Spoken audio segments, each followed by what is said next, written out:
হ্যাঁ বল বেটা। আমি শ্বশুর করছি। শোন বেটা, আমি কিছু শিখিয়ে দিচ্ছি, শিখে রাখ। বাইগান আর তো শরীর খারাপ, আগে গিয়ে তাকে জিজ্ঞেস করবি কেমন আছিস, তারপরে উনি হয়তো বলবে যে ভালো, তারপরে তুই বলবি যে এটাই আমাদের কাজ, তারপরে তুই জিজ্ঞেস করবি তিনি কি খাবার খাচ্ছেন, বাইগান তিনি কিছু একটা, তুই বলবি খাও, খাওয়াটা ভালো, শরীরের জন্য উপকারী, খুব জলদি সুস্থ হয়ে উঠবেন আশা করি। তারপরে তুই জানতে চাইবি কোন ডাক্তার তার চিকিৎসা করবে, ডাক্তারের নাম শুনে বলতে পারবি তো, খুব দারুণ ডাক্তার, বাইগান জলদি সুস্থ করে উঠবে।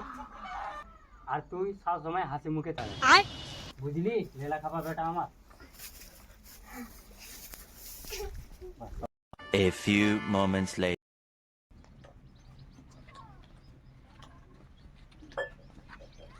কেমন আছেন বাবা?